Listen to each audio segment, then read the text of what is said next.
Hey guys, Victor here, coming at you with another deck profile, and for today's video we'll be doing an updated Tearlament list. Now this is going to be post the October 2025 Forbidden and Limited list, which didn't bring anything back, but did demolish a lot of cards that do actually pretty effectively hurt this deck, right? So we don't have to deal with Fossil Dino, we don't have to deal with D-Barrier, we don't have to deal with, I say Ouroboros looping our hand, but we kind of like that because he wanted our cards to trigger, right? But point is, a lot of the more degenerate aspects of the format have been dealt with, and that does open up the deck to be able to perform just a slightly bit better. It's still going to struggle a bit into decks like Yummy because they do set up Herald of the Arclight, unfortunately, and that in turn means that we're going to be banishing our cards if we decide to get rid of them from our deck through the cards use of like Tearlaments Kashtira or Scheiren or Foolish or whatever. But overall, the deck is still very solid. So with that out of the way, let's jump right into it. As always, we'll be starting off with the monster lineup first, and the first card is, and always will be, Tearlaments Reinoheart, as it's quite literally the heart and soul of the deck. As on normal or special summon, it's able to send any Tearlament monster from your deck to the graveyard except itself.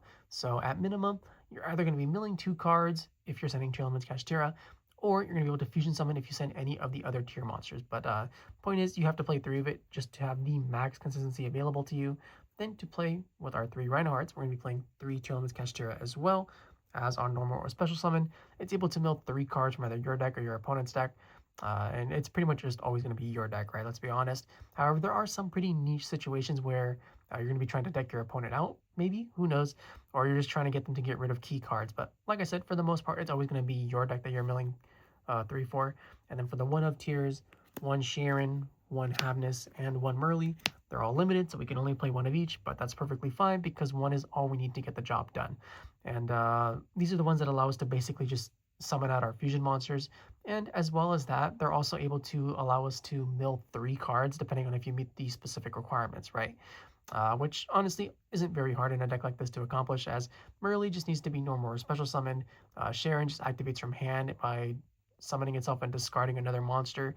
And then Havnis is the little bit that's like a little bit trickier to have to activate because it relies on your opponent activating a monster effect on the field, but that just makes it a great card for when you're going second and potentially being able to get your engine going. But point is, they're all phenomenal cards. I wish we could play more, but we can't, so that is what it is.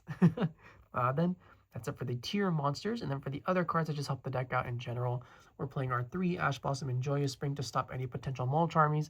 And it's pretty important now that the mulch armies are basically going to be budget friendly options because they are going to be included in the new 5Ds, not structure deck, but it's like the 3 battles, I don't know what to call it, but the 3 deck things provide you with 1 of each mulch armies. So you're basically going to be seeing them everywhere, and now we're basically forced to have to run Ash Blossom and Joyous Spring, even though it doesn't really allow us to get our game plan like further across, right? But even so, ensuring that we can actually play the game in general is greatly appreciated. We are going to be playing a small Fiendsmith engine, just being the 2 Fiendsmith Engraver.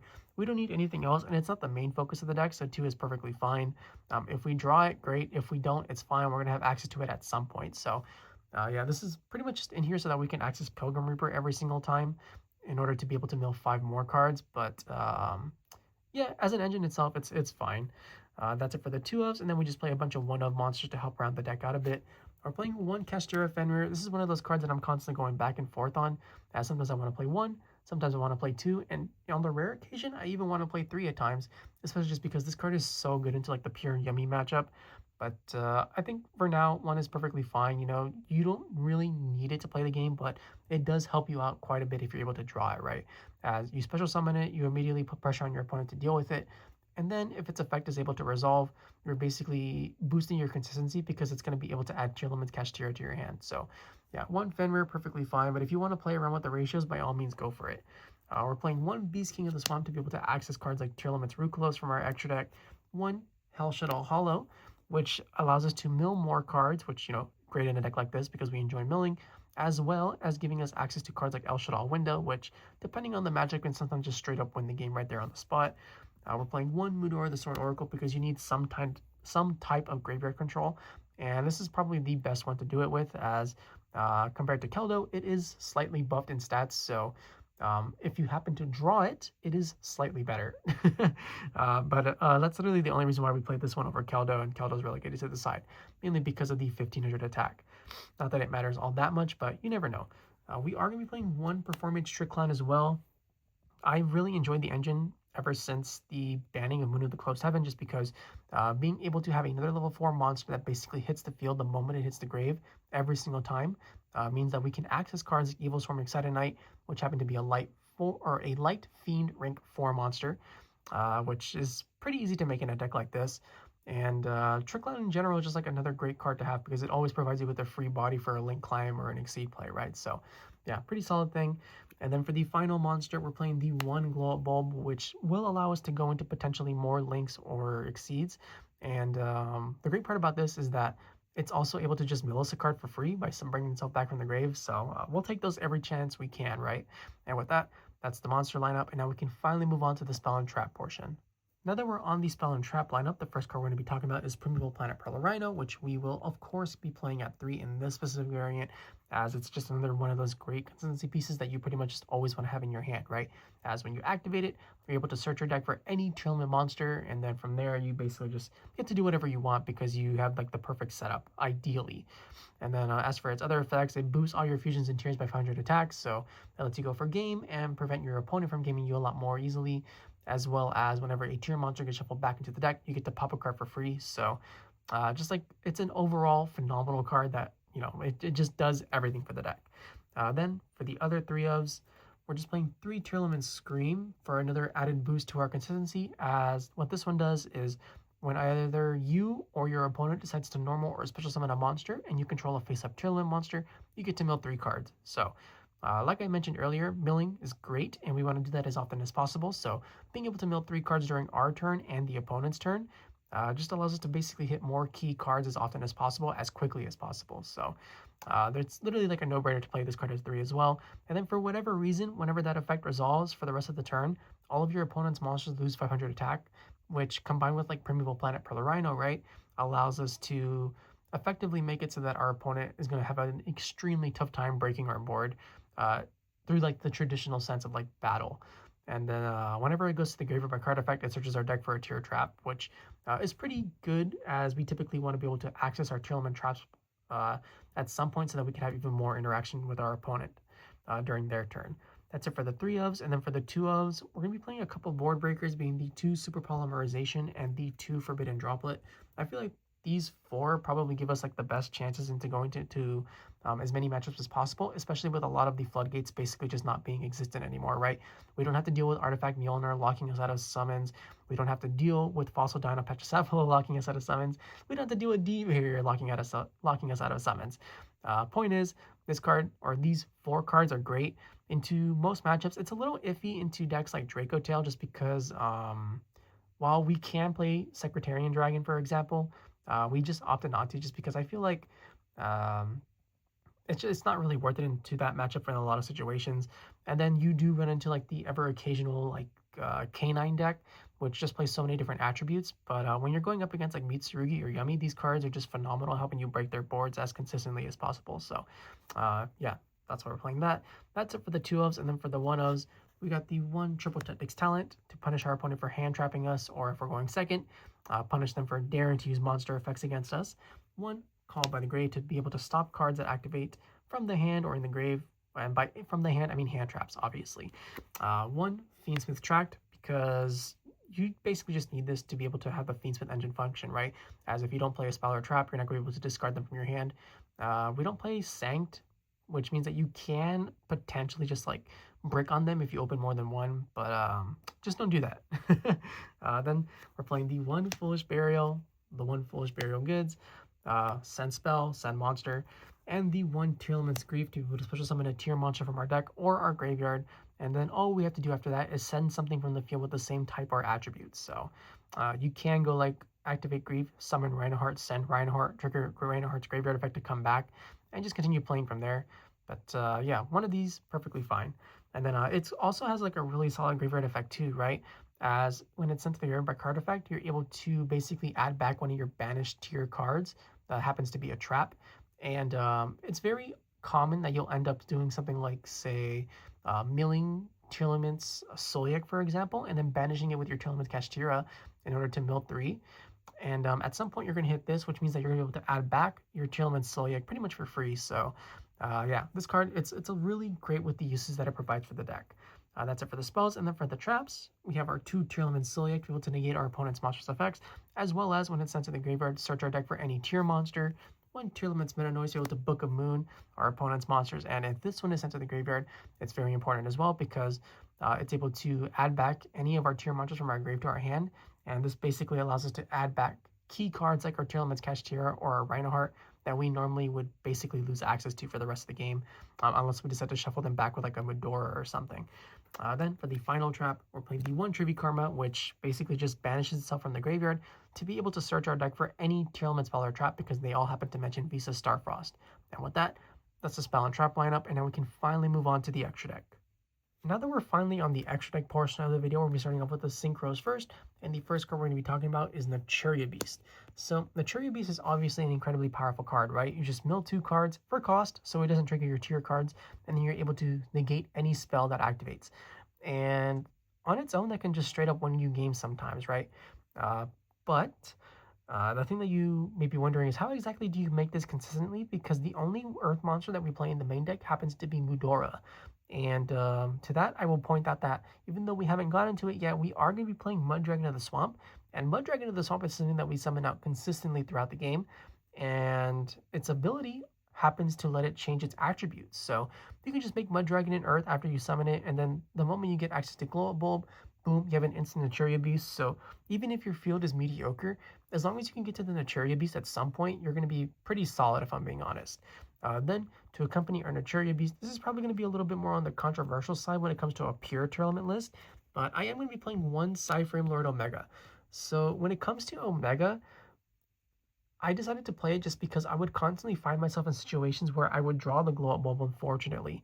And when I drew the Glow Up Bulb, I would also have a bunch of level 7 monsters in my hand, and this was extremely prevalent whenever I played 2 to 3 Fenrirs, I mean, it's just going to naturally happen at some point, right? Because it's a card that you want to open up with when it comes to Fenrir, not Glow Up Bulb.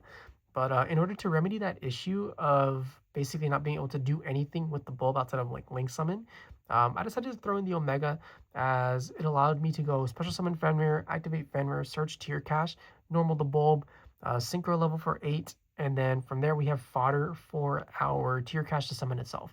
Now you may be wondering why go through all those hoops and not just play something like IP Masquerena instead.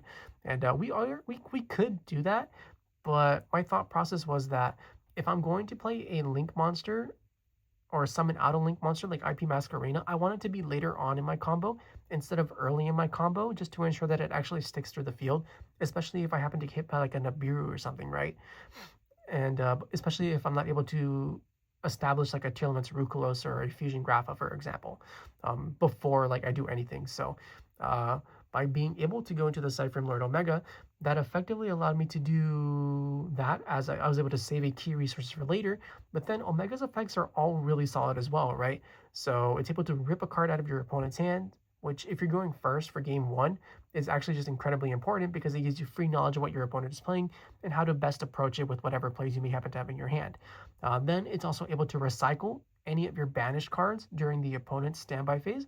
So that means that you can be a little bit more liberal with your use of cards like Mudora, for example, if you just want to activate it and shuffle back some cards in order to try and get some more value later on in the game with more mills. And if it's in the graveyard, you can shuffle this card plus any other card in the graveyard back into the deck. So yeah, just like the amount of utility that Psyframe Lord Omega offers you is honestly just kind of unmatched when it comes to a lot of the other cards, and I just love it. But I could easily find myself just like cutting this in the future and playing something else. But for now, Omega is here to stay. And that's it for the Synchro monsters. And then for the Link monsters, we're playing the 1 Fiendsmith's Requiem, which allows us to just go into full Fiendsmith combo the moment we have access to Evil Swarm Excited Knight. 1 IP Masquerena, which, like I said earlier, is going to be one of the main end board pieces, and what we use it for is to go into the SP Little Knight to have another form of interaction and just banish a key card that our opponent has. And that's it for the links. Then for the Exceeds, we're playing the 1 number 62 Years to Timeless, as it is just a great consistency piece, right? As it's either going to be able to allow you to draw 2 cards, discard 1 card, so that will trigger your Tearlament cards as long as you're not using them as material. And then if you want, you could also just like detach to Reborn a card, which is really great for those instances where you've already used like your Global's effect, right? Even though you have like a Mudragon on the field that you can't bring it back. Or if you want to bring back like a Fiendsmith Engraver that you happen to meld without triggering its graveyard effect too, you can do that. But point is, do Garrus, it's a phenomenal card. Then we're playing the 1 Evil Swarm Excited Knight to be able to turn any 2 level 4 monsters into full Fiendsmith combo. And then as for the rank 6 that we're going to be playing, it's going to be the 1 Pilgrim Reaper. I figured if our opponent does happen to have like a Nibiru or a Bestial monster, they're going to pretty much use it before this card even comes out. So there's no point in playing DDD Wave High King Caesar, right? Unless you're just trying to like win more, because that basically means that your hand is already super cracked to begin with. Instead, I figured that we're just going to go for Pilgrim Reaper every single time and try to mill 5 cards to be able to gain as much knowledge about our opponent's deck, because they have to mill 5 cards. And then when it comes to our deck, we're going to basically just try to get our deck as low as possible to be able to consistently hit our Tearlament monster effects during the follow-up turns. But yeah, that's it for the rank 6s.